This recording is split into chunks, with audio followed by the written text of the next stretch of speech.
Sleep deprivation among university students in ASEAN countries amidst pandemic. Sleep duration of university students by hours per day is shown in Table 5.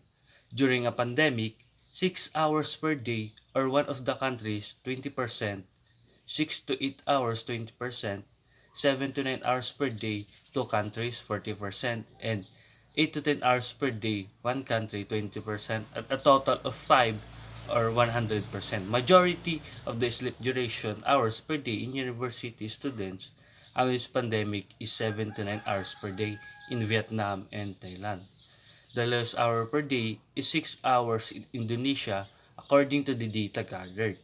The lowest number of hours had a short sleep with tendency of having sleep deprivation among university students amidst pandemic.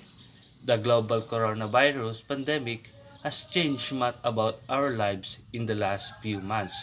And includes our sleep pattern, isolation, loss of work, economic and health worries, and disruption to your uh, schoolwork, work, and home life can increase stress, anxiety, depression. This in turn can play havoc with your quality of sleep. You may toss and turn at night, unable to sleep no matter how tired you feel, or wake up in the middle of the night and struggle to get back to sleep.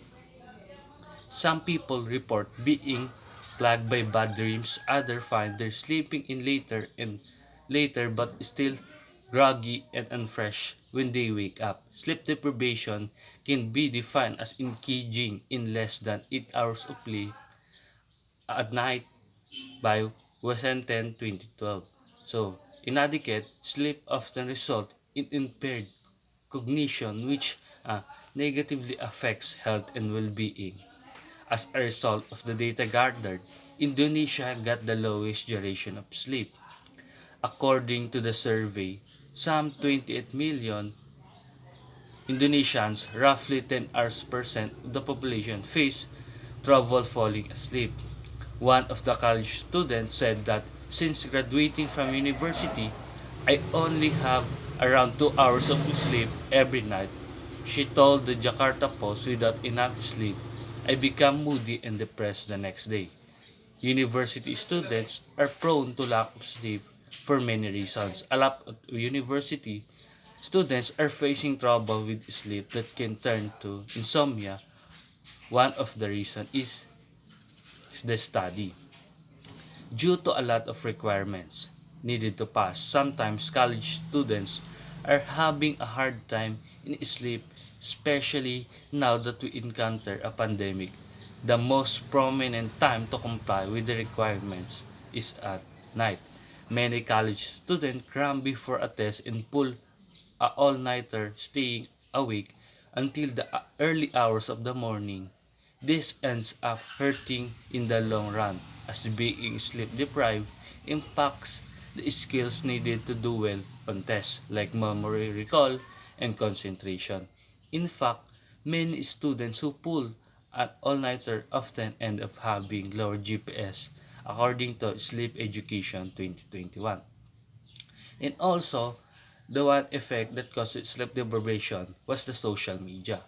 Most of the time, university students are using social media apps not only to conduct online classes, but also as their pastime. It turns into an addiction where university students stay up late at night because of social media. Past studies have found that students who spend more time on social media sites are likely to demonstrate poor academic performance. This is because they spend time chatting online and making friends on social media sites instead of reading books, according to Manjur Kolhar et al. 2021. And also, the last effect of having sleep deprivation is the emotional problem. College students face different kinds of problem, and it has a big impact on sleeping, where most of the university students suffer from depression and anxiety caused by several problems. Lack of sleep can be caused by and contribute to mental health problems.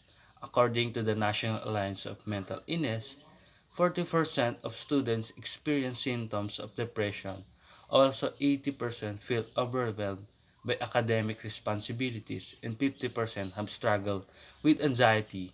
These mental health issues can hurt your ability to sleep well. Poor also sleep also increases your risk of mood problems. That is also according to the Sleep Education 2021.